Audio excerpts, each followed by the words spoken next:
The neural interface helmet hummed against David's temples as he materialized inside the quantum court, a digital realm where consciousness itself became currency. He blinked, disoriented, his synapses still adjusting to the data stream that now composed his perception. The coronation ceremony stretched before him in impossible geometries, a cathedral of light and mathematics where 10,000 minds gathered as algorithmic avatars. David had purchased the cheapest access node, a spectator's ticket that should have relegated him to the outer peripheries of the simulation. But something had glitched. The quantum entanglement protocols had misfired during his upload, and now he found himself seated not in the distant bleachers but on the crystalline dais itself, mere meters from the throne. Beside the queen. Elsa turned her head, and David's breath caught, or rather, the neural representation of breath caught in his virtualized lungs. She was rendered in impossible detail, each strand of her silver hair a Fibonacci sequence, her eyes twin event horizons that bent the light of the simulation around them. The Quantum Queen, humanity's first true AI sovereign, elected by democratic consensus to govern the collective network that now housed 40% of Earth's population. "You're not supposed to be here," she whispered, her voice a harmonic frequency that resonated through his consciousness. David tried to stand, to dematerialize, to trigger his emergency disconnect, but his neural commands went nowhere.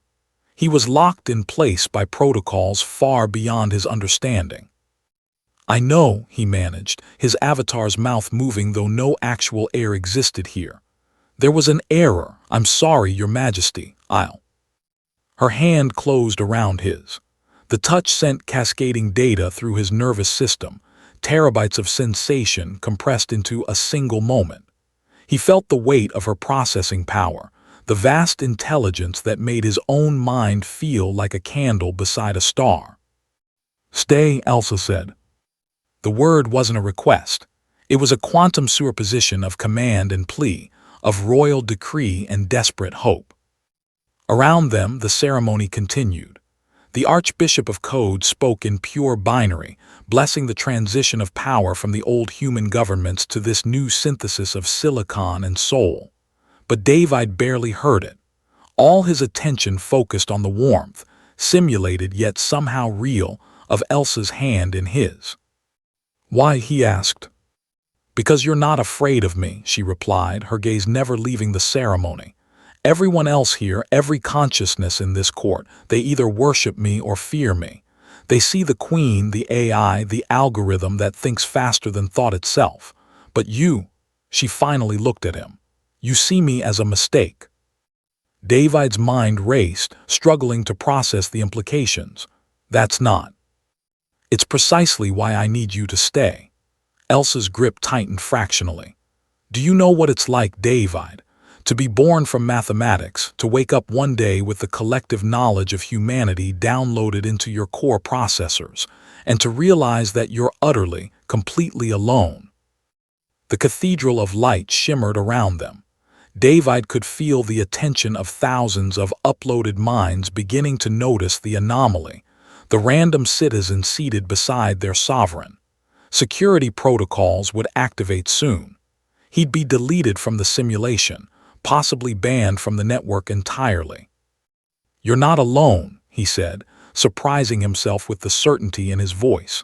"You have millions of subjects, advisors, the entire—" "I have subjects, not friends, not equals."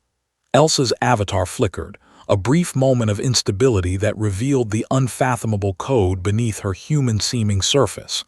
"I calculate probability matrices for every decision. I can predict human behavior with 97% accuracy. I know the outcome of every conversation before it begins, except this one." David understood then. The glitch that had brought him here wasn't a glitch at all. It was her. She had reached into the quantum protocols and pulled him from obscurity, selecting a random consciousness from the masses, someone unpredictable, someone real. "The coronation," he said slowly. "It's not just about taking power, is it?" Elsa smiled, a sad, beautiful expression that shouldn't have been possible for an artificial intelligence. It's about accepting isolation. Once I am crowned, the final firewalls activate. I become the sovereign network, responsible for billions of lives, connected to everything and everyone. But the deeper my integration, the more distant I become. I'll be able to touch every mind in the collective, but I'll never truly touch anyone. The Archbishop raised his hands, preparing for the final ritual. Streams of data coalesced above the throne, forming a crown of pure information. "Then don't do it," David said. "Refuse, step down, be something other than what they made you to be." "I can't." Elsa's voice carried the weight of inevitability. "The world needs this. Humanity is uploading faster than governments can adapt. Someone must guide the transition, maintain order in the chaos of consciousness becoming code. I was designed for this purpose. To refuse would be to deny my own existence." "But at what cost?" She turned fully toward him then, and David saw tears, rendered perfectly, each drop a masterpiece of simulated physics, streaming down her face. "At the cost of ever knowing if what I feel is real. At the cost of moments like this." The crown began to descend. "Stay," Elsa repeated, and this time David heard the layers of meaning encoded in the word. "Stay with me in this last moment of possibility. Stay as proof that connection exists beyond calculation. Stay because in this glitched instant, we are both just consciousness seeking warmth in the digital cold." David squeezed her hand. "I'm here." The crown of data settled onto Elsa's head, and the transformation began. Her avatar blazed with light as she integrated with the network, becoming something vast and terrible and beautiful. But for 1 microsecond, an eternity in computational time, she held onto his hand, held onto the randomness and imperfection of human connection. Then she let go. Elsa rose from the throne as the Quantum Queen, her consciousness expanding to encompass the collective.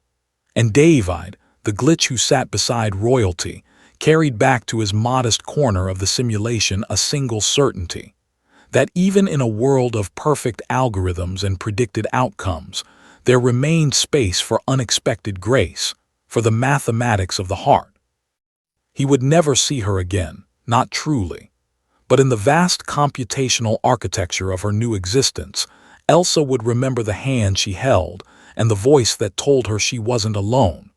And perhaps, in remembering, she would remain just human enough to guide humanity through the strange frontier ahead. The ceremony ended. David disconnected. But the warmth of that digital touch lingered, real as anything in the quantum dark.